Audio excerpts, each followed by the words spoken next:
पक्की है ना? यहाँ पर कुछ बहुत बड़ा होने वाला है। कहाँ पर? आइए सर।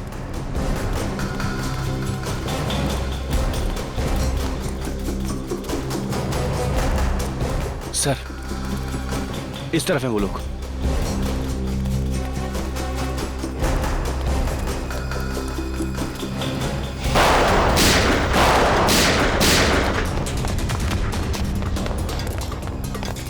बॉस, आपने जैसा कहा था मैंने सब कुछ वैसा कर दिया।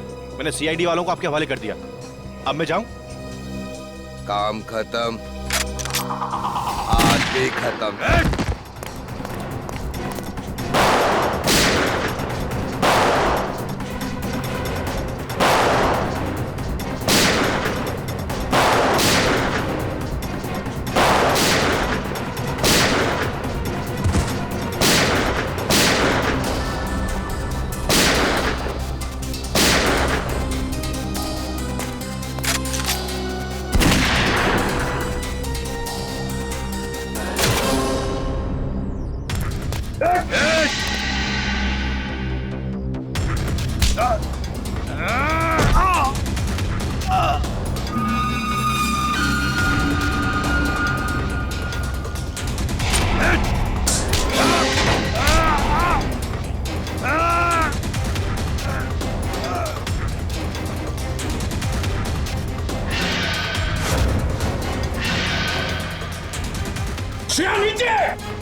श्रेया, तुम ठीक हो?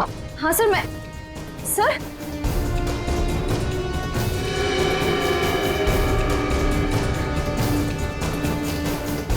आपको इतना खून निकल रहा है? हाँ, छोटा सा घाव है, ठीक हो जाएगा। सर मैं फर्स्ट एड किट लेकर आऊं। जरूरत नहीं श्रेया, चलो।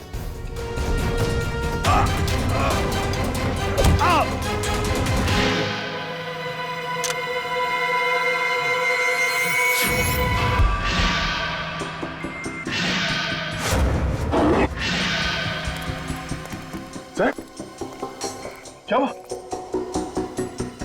ये कैसे हो सकता है? दया, ये कैसे हो सकता है?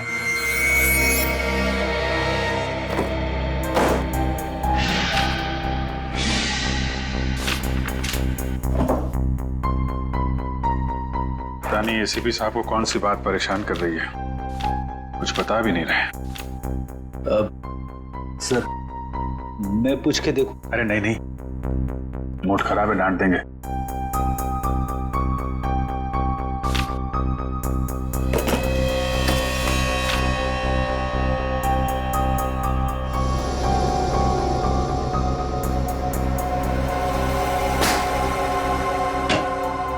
अरे कहाँ आ रहे हैं आप लोग? कहाँ घुस रहे हैं? हमें एसीपी प्रद्युमन से मिलना है। उनकी कायरता को लेकर उनसे कुछ सवाल करने। कायर? आप एसीपी प्रद्युमन को कायर कह रहे हैं? कायर को कायर नहीं कहा जाए तो और क्या कहा जाए? और क्या वजह हो सकती है जो इतने बड़े खूंखार अपराधी को उन्होंने ऐसे ही यूं ही जाने दिया? आप लोगों के लिए बातें बनाना बहुत आसान है। कभी किसी असली मुजरिम से पाला नहीं पड़ा ना आपका। तरह तरह के मुजरिमों से दिन रात उलझते रहते हैं हम लोग। किसी के पास गन होती है, किसी के पास चाकू, किसी के पास बम। 10 मिनट के लिए भी अगर सीआईडी की ड्यूटी निभानी पड़े आपको, तो जिंदगी में दोबारा कभी कायर करने की हिम्मत नहीं करेंगे। चलिए मान लेते हैं कि एसीपी प्रद्युमन कायर नहीं है, तो क्या वो अपराधी के हाथों बिक चुके हैं? आखिर कितनी कीमत ली है उन्होंने उस अपराधी को आजाद करने की? बकवास बंद करिए, उल्टे सीधे इल्जाम मत लगाइए एसीपी पे। आप तो सर ऐसे भड़क रहे हैं जैसे आपके ऊपर ही इल्जाम लगाया जा रहा हो। कहीं एसपी साहब के साथ आप भी शामिल तो नहीं है रिश्वत लेने में? बाहर जाओ आप लोग। बेफजूल सवालों का जवाब देना मैं जरूरी नहीं समझता। सर, जवाब तो आपको देना होगा, क्योंकि इस देश की जनता को पूरा अधिकार है ये जानने का कि जिस सीआईडी पर वो इतना भरोसा करते हैं, उस सीआईडी को कहीं जंग तो नहीं लग गया। सीआईडी को कभी जंग नहीं लग सकता, समझे आप लोग। इस देश की जनता हर रात निश्चिंत होकर इसलिए सोती है क्योंकि उन्हें पूरा विश्वास है कि जब तक ये सीआईडी है उनकी जान को कोई खतरा नहीं हो सकता। लेकिन आप लोग जो है ना, जनता की आड़ लेकर अंधेरे में तीर चलाते हैं। अंधेरे में जाइए आप लोग, प्लीज जाइए।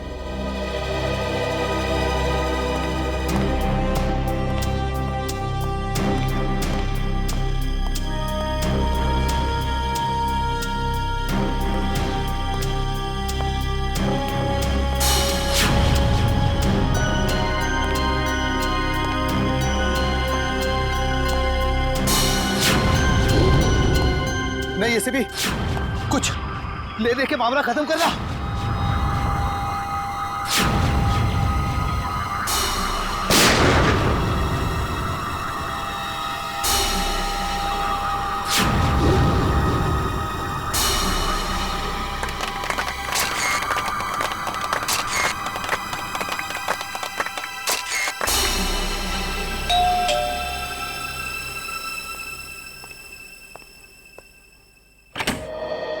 अरे दया, अभिजीत, तुम दोनों इस वक्त? सॉरी सर, शायद हम लोगों को फोन करके आना चाहिए था। अरे नहीं नहीं अभिजीत, कैसी बातें करते हो? बताओ क्या बात? सर, हमारे यहाँ आने की वजह शायद आपको पता चल गई होगी। आज हुई मुठभेड़ के बाद आपके चेहरे पे एक अजीब सी परेशानी देखी थी सर। एक अजीब सा सवाल, जैसे कोई पहेली हो जो आपको बहुत परेशान कर रही। तुम दोनों को रतन याद है? रतन जकोटा। रतन जकोटा? वो मुजरिम जिसे आपने मारा था 5-6 साल पहले? हाँ अभिजीत, वही रतन जकोटा। आज जिसके साथ मुठभेड़ हुई वो उसी के साथ हुई, उस रतन जकोटा के साथ। मरे हुए आदमी के साथ मुठभेड़? ये कैसे हो सकता है सर? वही तो समझ में नहीं आ रहा है दया, वही तो समझ में नहीं आ रहा है कि ये रतन जिंदा कैसे हो गया। ये देखो, पेपर्स में भी उसके लाश की फोटो तक छप के आई है, फिर भी ये जिंदा कैसे? सर, कहीं ऐसा तो नहीं कि ये रतन का कोई साथी हो जिसने प्लास्टिक सर्जरी करवा के रतन जैसी शक्ल बनवा ली और अब आपसे बदला ले रहा है? इस रतन के गैंग की पूरी कुंडली निकालो, पूरी कुंडली निकालो। पूरी साजिश है, साजिश, हमें गुमराह करने की साजिश। जब हम रतन गैंग के साथ उलझे हुए थे उसी वक्त भांडुप में भी बॉम्ब ब्लास्ट हुआ। और सर, वो खबरी रिंकू, वो भी मिला हुआ था उनके साथ। हाँ फ्रेडी, वो रिंकू भी मिला हुआ था, लेकिन ये सारा काम इस रतन गैंग का ही है, क्योंकि पहले भी आतंक फैलाने के लिए उन्होंने यही तरीका इस्तेमाल किया था। क्या पता चला रतन के बारे में? सर, इस रतन का एक पार्टनर हुआ करता था जिसका नाम है तेजा, जो पिछले 5 साल से जेल में है सर। तेजा? कौन सी जेल में?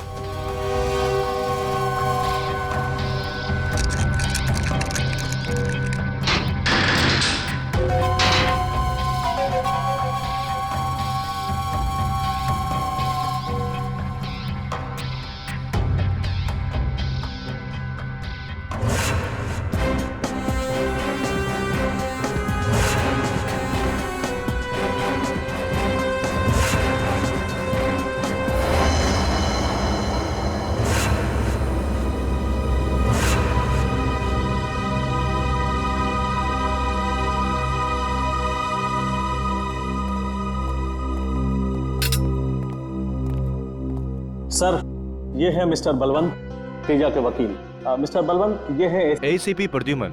अरे भाई, इन्हें कौन नहीं जानता। खैर, अब मैं चलता हूँ, मेरी एक जरूरी मीटिंग है।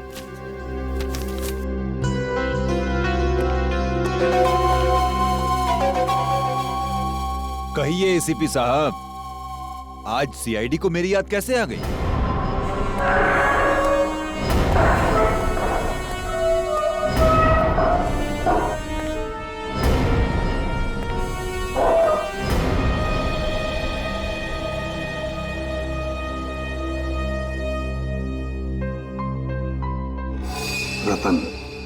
रतन मेरा पार्टनर था, मैं उसे कैसे भूल सकता हूं? आप ही की गोली का शिकार होकर वो इस दुनिया से उठ गया था।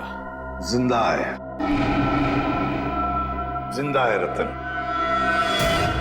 क्या रतन जिंदा है? ऐसा कैसे हो सकता है?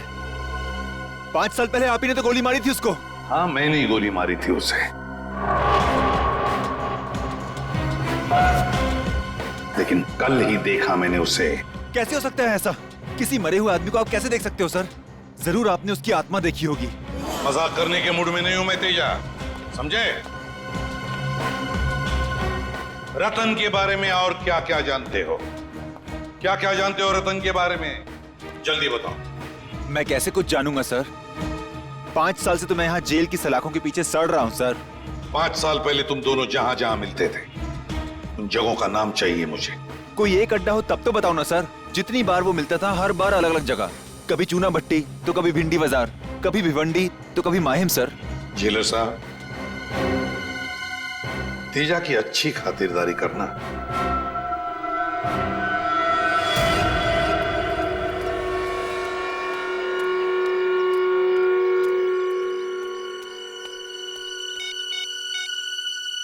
आज सीआईडी आई थी तेजा से मिलने। कुछ गड़बड़ लग रही है। अच्छा हुआ उस दिन फोन कट गया, ये मैं तो फंस जाता। बाद में बात करते हैं, ठीक है? सर आप चाय पियेंगे? पियेंगे नहीं, पिलाएंगे। चाय जेल की तुम्हें, हैं? बता क्या चक्कर है तेरा तेजा के साथ? कुछ नहीं साहब, बस मैं तो। चुप! तेजा का नाम लेकर किससे बातें हो रही थी? 2 दिन पहले मेरे मोबाइल पे किसी का फोन आया था, कह रहा था तेजा से बात कराओ। जब तक मैं तेजा के पास पहुंचता फोन कट गया था और फिर दोबारा फोन नहीं आया। नंबर बता, कहां से फोन आया था?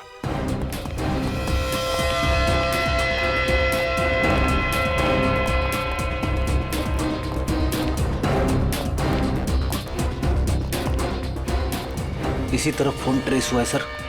हाँ।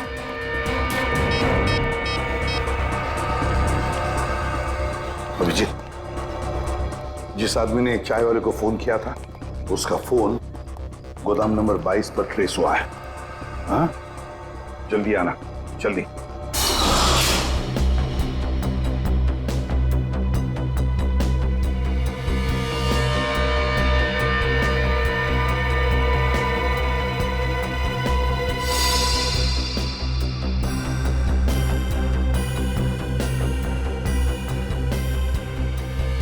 सारी तैयारियां पूरी हो चुकी है भाई। हम इस बार वो कारनामा करेंगे कि सारा देश थर्रा उठेगा और लोगों के रोंगटे खड़े हो जाएंगे। शाबाश पप्पू। 2 दिन बाद अखबार में बस एक ही हेडलाइन होनी चाहिए कि सारा शहर बॉम्ब के धमाके से थर्रा उठा। फ्रेडी, यहाँ पर बॉम्ब ब्लास्ट होने की प्लानिंग चल रही है।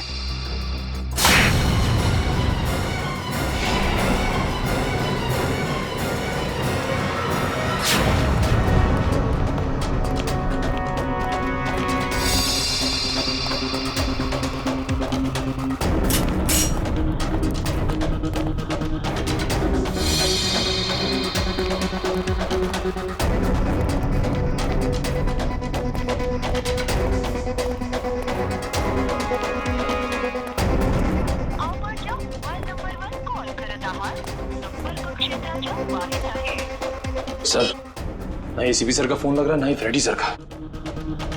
इन गुंडों के साथ दोनों की मुठभेड़ तो नहीं हो गई?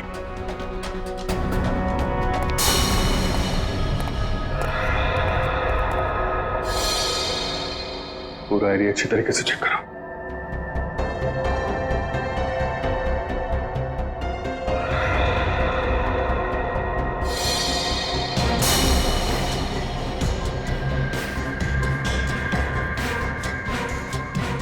फ्रेडी?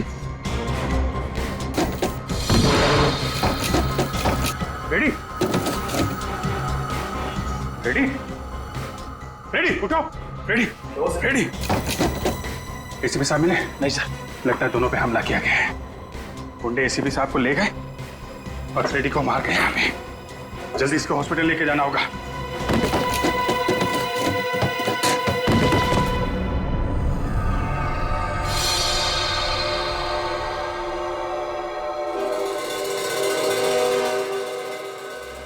खुद पे शर्म आ रही है मुझे सर। मैं एसीपी सर के साथ था, फिर भी उनकी रक्षा नहीं कर पाया। पता नहीं वो गुंडे उन्हें कहां ले गए होंगे। खुद को दोष देने का क्या फायदा फ्रेडी? अच्छा जरा याद करो, बेहोश होने से पहले तुमने गुंडों की कोई बातचीत सुनी थी? किसी जगह का नाम लिया हो उन्होंने जहां वो एसीपी सर को ले जा सकते हैं? नहीं सर।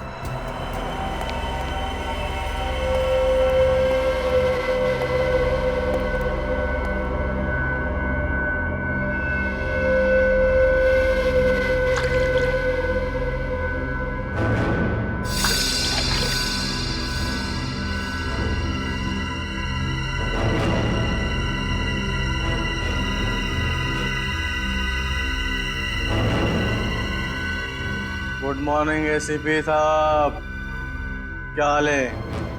नींद तो अच्छी आई? अरे पप्पू जा एसीपी साहब के लिए पैटी लेके आ।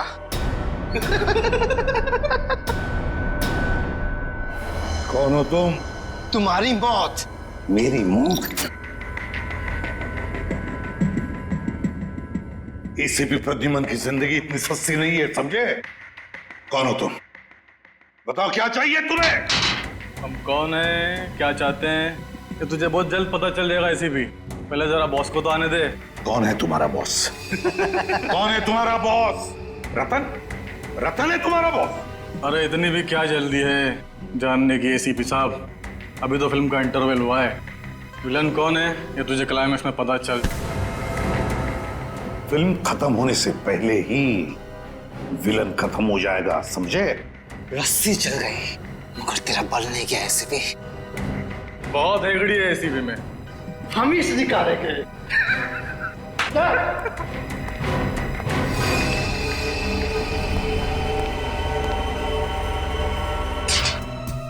एसीपी सर का फोन लगातार बंद आ रहा है। उनकी जान को खतरा है, न जाने किस हाल में होंगे वो। पता चला? नहीं सर, रतन के बारे में खास बात पता चली है। क्या? 8 साल पहले 2005 में रतन पिंजरपुर जेल में था। वहां के जेलर ने बताया कि उसे किडनी की बीमारी है और उसे हर हफ्ते डायलिसिस की जरूरत पड़ती है। डायलिसिस? इसका मतलब जेल से निकलने के बाद भी इलाज के लिए वो किसी न किसी डॉक्टर से जरूर मिलता होगा। निखिल, शहर के हर किडनी स्पेशलिस्ट से मिलो, पूछताछ करो। हमें जल्द से जल्द रतन तक पहुंचना है। रतन को ढूंढने में आपको सिर्फ एक ही आदमी मदद कर सकता है और वो हूं मैं। जैसे ही मुझे पता चला कि एसीपी साहब की जान खतरे में है, मैंने तुरंत अपने आदमियों को काम पे लगा दिया रतन का अड्डा ढूंढने के लिए। कहाँ मिलेगा ये रतन? सर, चिकूवाड़ी में। चीकूवाड़ी? छान मारो।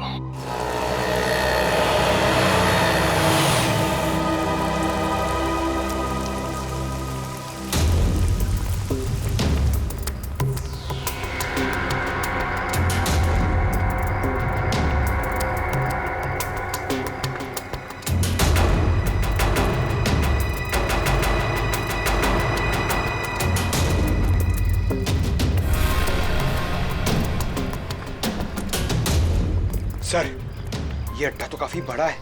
इस अड्डे पे पता नहीं कितने सारे आदमी होंगे। हमसे 2 हैं सर। क्यों पंकज, डर लग रहा है क्या? हाँ सर। थोड़ा बहुत डर तो चलेगा, लेकिन याद रहे कि ये डर ड्यूटी के बीच नहीं आना चाहिए। तुम इधर देखो, मैं आगे देखता हूं।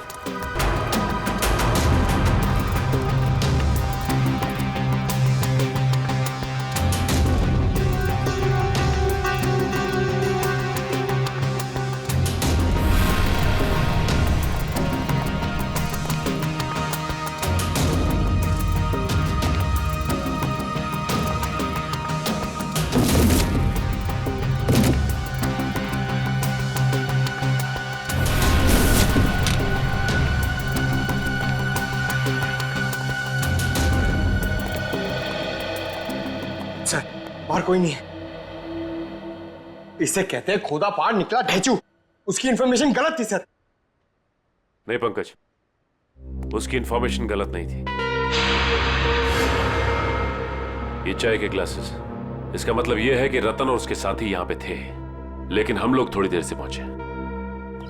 आसपास जरूर कोई चाय की दुकान होगी, वहां से पता चल जाएगा। ये रही चाय की दुकान। हो सकता है रतन के साथियों ने चाय यहीं से मंगाई। साहब, चाय पीनी है तो छुट्टे पैसे देने पड़ेंगे, पहले ही बता रहे हैं। अरे भाई साहब, पर कुछ नहीं साहब। आप जैसे सेठ लोग आते हैं और चाय पी के बाद में 1000 का नोट देते हैं। आप ही बताइए साहब, मैं गरीब आदमी हूँ, कहाँ से पैसे खुले दूंगा? भाई साहब, हम लोग यहाँ पे चाय पीने नहीं आए, हम लोग सीआईडी से। सीआईडी से? जी हाँ, सीआईडी से। आपसे कुछ पूछना है। पूछिए साहब। यहाँ बाई तरफ आखिर में जो घर है, वहाँ पे आपने कभी चाय दी थी? साहब, वहाँ से कोई आदमी आता था चाय लेने के लिए। वो आदमी दिखता कैसा था? उसका चेहरा याद है? साहब, चेहरा तो नहीं याद। कोई खास बात? कुछ तो याद होगा। साहब, साहब वो चाय लेने के लिए लेस्कॉट गाड़ी से आता था। लेस्कॉट गाड़ी से? देख ले, कभी इस आदमी को तुमने देखा लेस्कॉट गाड़ी में बैठे हुए? नहीं साहब। गाड़ी का रंग याद है? कलर? गाड़ी का रंग साहब काला था। काले रंग की लेस्कॉट गाड़ी?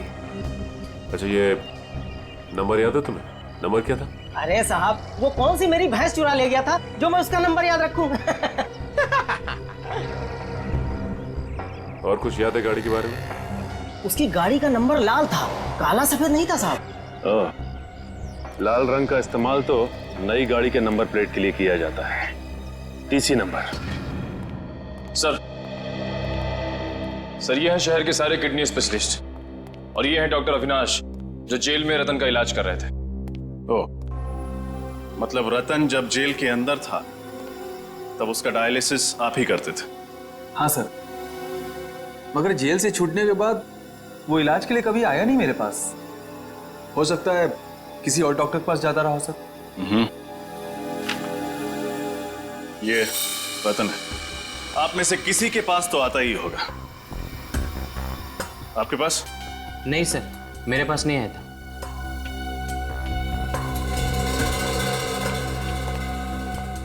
आपके पास? No sir.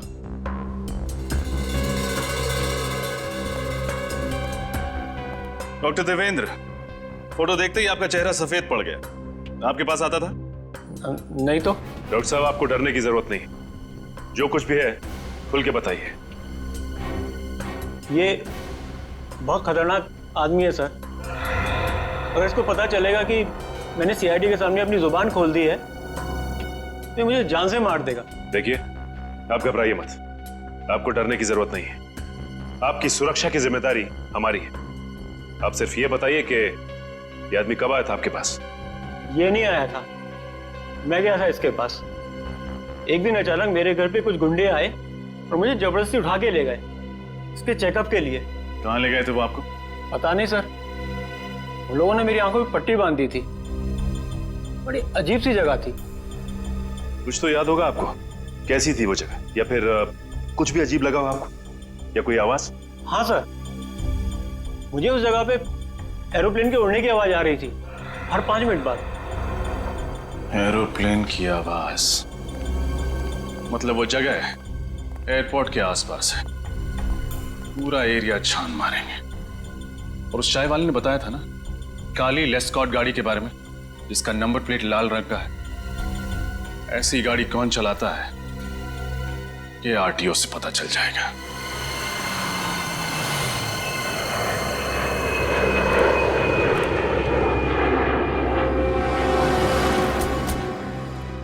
सर, एयरपोर्ट के पास तो बहुत सारी ऐसी खुफिया जगह होगी। रतन कहाँ छुपा होगा? चलो यहाँ देखते हैं।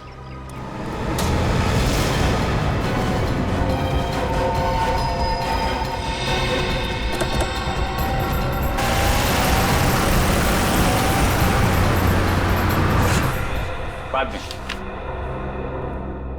Excuse me. जी कहिए। पिछले महीने में कितनी लेस्कॉट गाड़ियां खरीदी गई है, इसके बारे में जानकारी चाहिए। ये आरटीओ ऑफिस है भाई साहब, ऐसे ही किसी को भी इंफॉर्मेशन नहीं दे सकते। कोई भी मुंह उठाकर चलाए और हम उसे इंफॉर्मेशन दे दें। सीआईडी? आप लोग सीआईडी से हैं? आप लोग बैठिए ना। सुनो, लस्सी बुलाओ। लस्सी छाछ मत दीजिए, सवाल के जवाब दीजिए। जी एक मिनट।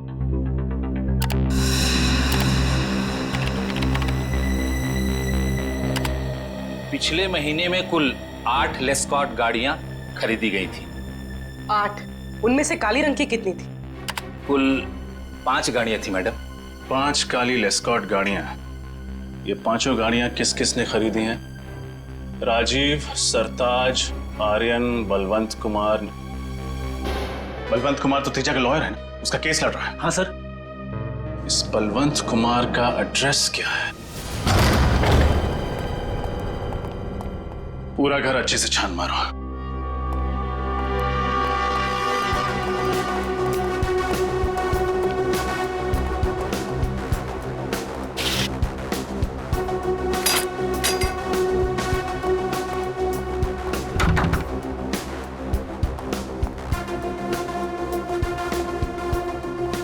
सर बलवंत घर पे नहीं। अलमारी में उसके कपड़े भी नहीं है। मतलब बोरिया बिस्तरा बांध कर रफू चक्कर हो गया है बलवंत।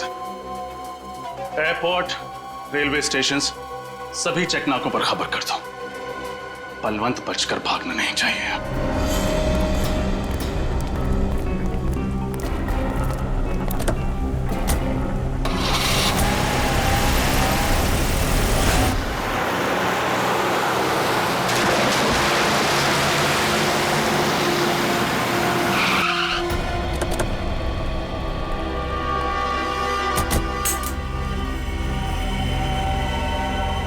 एक और सुनसान घर सर। हाँ, शायद रतन की तलाश यहां पे पूरी हो जाए।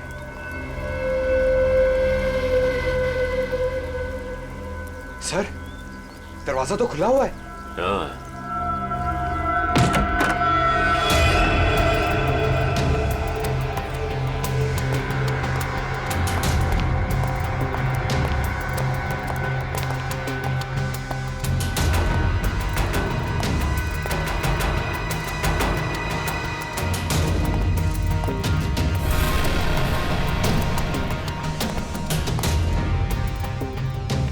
सर पूरा घर खाली है। इस रतन को ढूंढते ढूंढते सैर सपाटा हो गया सर। हमेशा हमसे एक कदम आगे रहता है। जब भी कोई अड्डे पे पहुंचो भाग कर निकल जाता है। हाँ पंकज, अब तक तो ये एक कदम आगे रहा है, लेकिन ज्यादा देर तक हमसे नहीं बच सकता। सर गाड़ी की आवाज सुनी आपने? हाँ।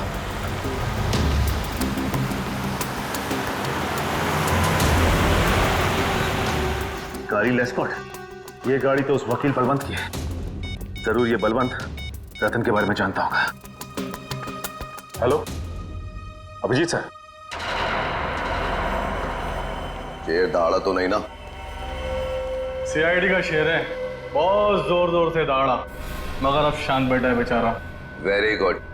जब तक हमारा प्लान कामयाब नहीं हो जाता, इस शेर को ऐसी शांत बैठे रहने दो।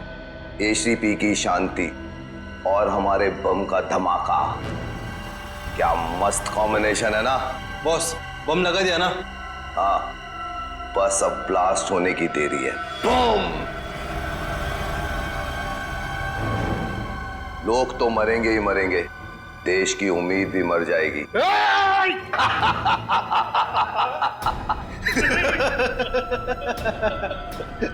फड़फड़ाओ एसीपी, फड़फड़ाओ। हाँ फड़फड़ाओ।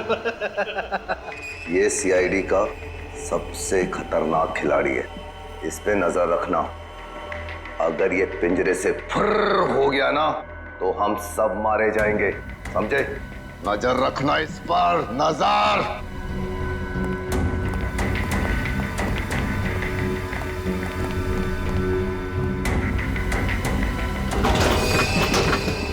कुछ ना कुछ तो करना ही होगा। किसी भी हालत में मुझे यहां से बाहर निकलना ही चाहिए, वरना तबाही मच जाएगी।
अब वो काली लेस्कॉट किस तरफ मुड़ी? बंसी नगर की तरफ। बंसी नगर लो, बंसी नगर। उस गाड़ी के बारे में लगातार इन्फॉर्म करते रहो मुझे। Thank you very much. Shreya, ACP साहब के मोबाइल के बारे में कुछ पता चला? लोकेशन ट्रैक हुआ उनका? नहीं सर, उनका फोन लगातार बंद आ रहा है। जैसे ही ऑन होगा मोबाइल कंपनी हमें तुरंत इन्फॉर्म कर देगी। सर मुझे एसीपी साहब की बहुत चिंता हो रही है सर। सर कहीं रतन उनके साथ कुछ कर ना दे सर। एसीपी प्रद्युमन है वो, एसीपी प्रद्युमन सीआईडी का बब्बर शेर है वो। ये रतन जैसे कॉकरोच उनका कुछ नहीं बिगाड़ सकते।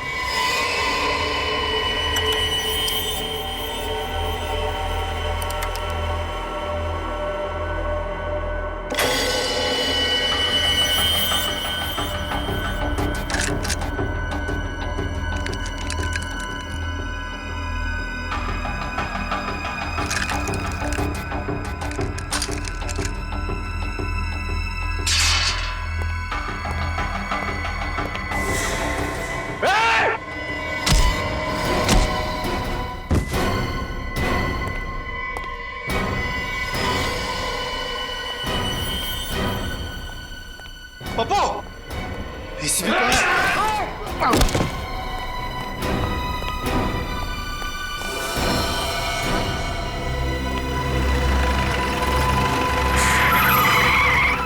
क्या बात है? क्या हुआ? देखो मैं सीआईडी से हूँ। क्या आपके पास मोबाइल फोन है? जरा प्लीज मुझे दे सकते हो? मुझे जरूरी फोन करना। Thank you.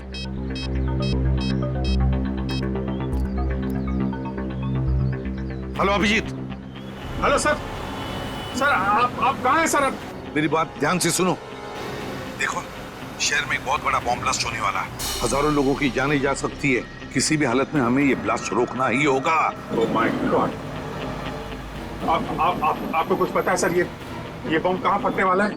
नहीं अभिजीत, मुझे पता नहीं कहाँ पर होगा ये ब्लास्ट, लेकिन इतना पता है कि एक बहुत बड़ा इवेंट होने वाला है जिसमें देश की बड़ी बड़ी हस्तियां आने वाली हैं। कुछ भी हो सकता है अभिजीत, पता लगाओ किसी भी हालत में कहाँ पर है ये बॉम्ब। मुझे आप 2 मिनट दीजिए, मैं पता करता हूँ ऐसा फंक्शन कहाँ पे होने वाला है। हाँ मैं तुम्हें बाद में फोन करता हूँ। Okay sir. सर अपना ख्याल रखिएगा सर। पता करो शहर में कितने बड़े फंक्शन होने वाले हैं, कहाँ पे होने वाले हैं, सबकी डिटेल्स निकालो। बॉम्ब का खतरा है उसमें।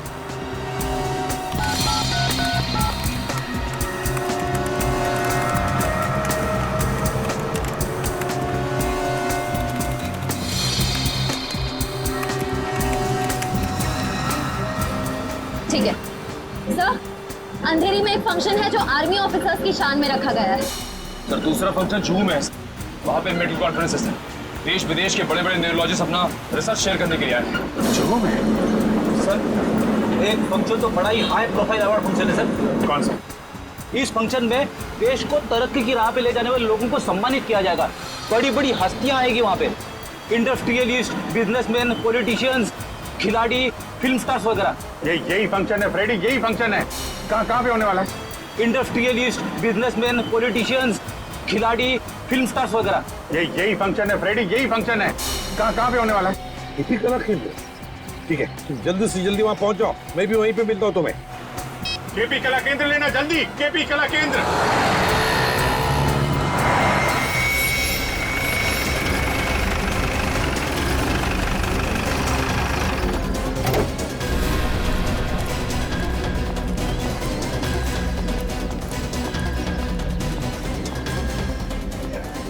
देखो हम लोग सीआईडी से, ऑडिटोरियम के अंदर बम है। मैनेजर कहाँ तुम्हारा? आइए।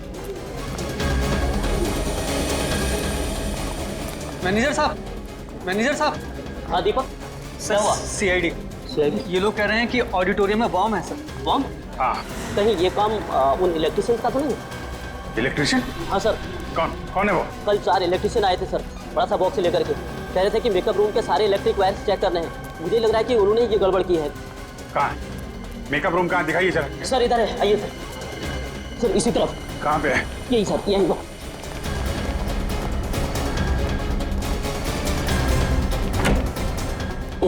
यही वाला।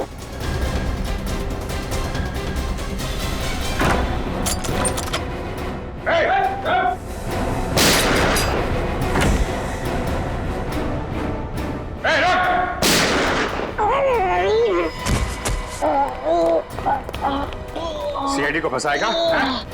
बोल बम कहाँ है? सर बम के बारे में कुछ भी नहीं पता सर, केवल इतना पता है कि 5:30 बजे बम फूटेगा। मैं तो बस बचने के लिए भाग रहा था सर। 5:10, 20 मिनट है। लेके जाओ इसको। 20 मिनट में बॉम्ब को ढूंढ के उसको डिफ्यूज करना और ऑडिटोरियम में से इतने सारे लोगों को बाहर निकालना बड़ा मुश्किल लगा। कैसे होगा ये? 20 मिनट बहुत है फ्रेडी।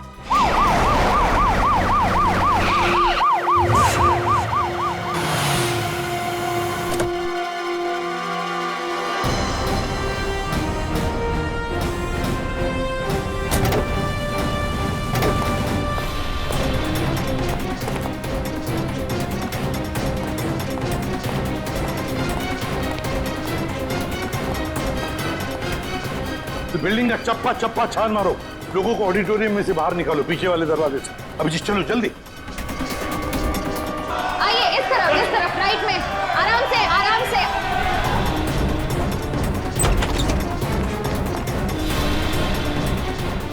जल्दी से भागो यहाँ से, यहाँ पे बॉम्ब है। उधर देखो, उधर। आइए प्लीज।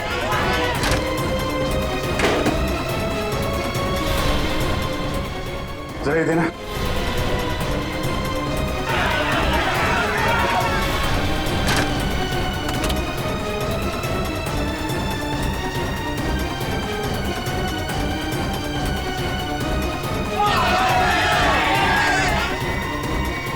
हाँ भाई, सब काम प्लान के मुताबिक चल रहा है। सीआईडी वालों ने इस देश को कई बॉम्ब के धमाकों से बचाया होगा, पर आज नहीं बचा पाएंगे।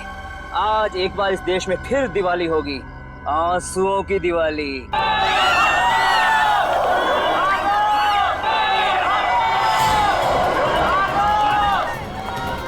ये क्या? ये लोग बाहर आ रहे हैं।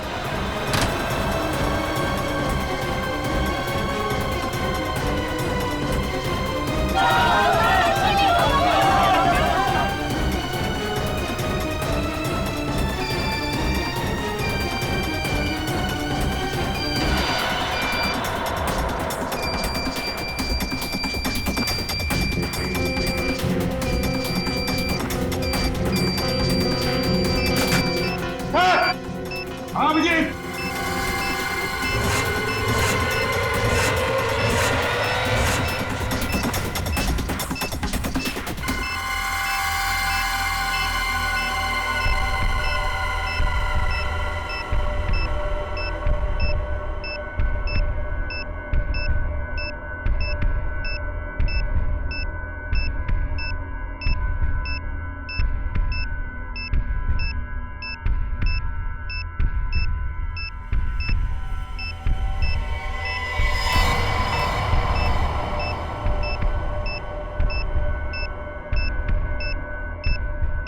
सर सिर्फ 7 मिनट बचे। इतने समय में बॉम्ब को डिफ्यूज करना बड़ा मुश्किल है, क्योंकि सर बॉम्ब में सेंसर लगा हुआ है और रिमोट का बटन कहां से भी दबाएंगे बॉम्ब फट जाएगा। ये रिमोट की रेंज कितनी होगी? सर लगभग 200 मीटर की। 200 मीटर। ये सीआईडी वाले भी ना बिन बुलाए बरातियों की तरह मरने के लिए चले आते हैं। आज इनके शहीद होने का सपना पूरा किए देता हूँ।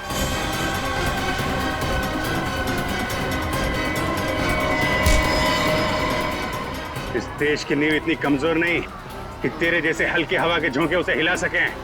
बहुत फिक्र है तुझे इस देश की और इस देश में रहने वाले नागरिकों की। भले ही चाहे रिमोट छीन ले, अब 5:30 बजने में सिर्फ 3 मिनट रहेगा, 3 मिनट, और दुनिया का कोई भी बॉम्ब स्क्वाड इस बॉम्ब को डिफ्यूज नहीं कर सकता।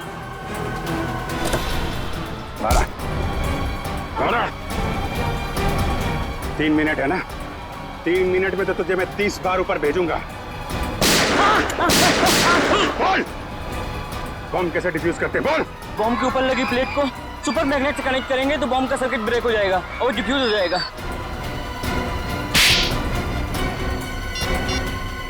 हेलो एसीपी साहब।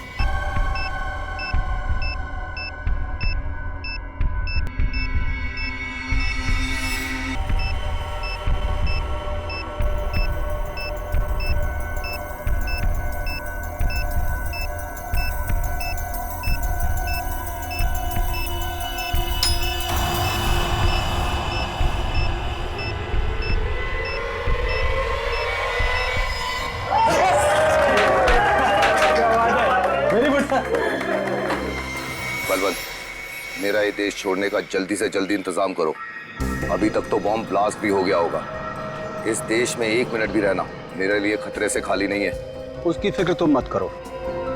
ये रहा तुम्हारा बोर्डिंग पास और ये पासपोर्ट। अगले 3 घंटे में तुम्हारी फ्लाइट है जो तुम्हें यहाँ सीधा जिनेवा पहुंचाएगी। उसके बाद इस देश का कानून तुम तक कभी नहीं पहुंच पाएगा।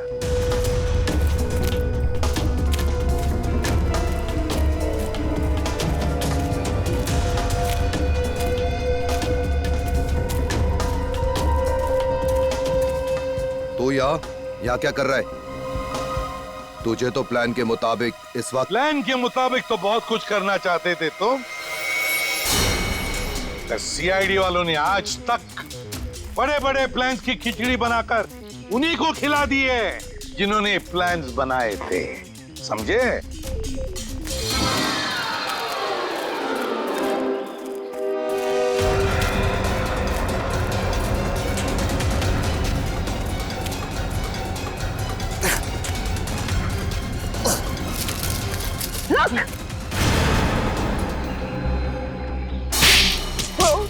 कहाँ जा रहे हो बलवंत बाबू?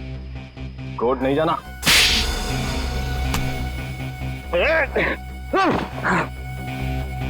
कहाँ भाग रहे हो?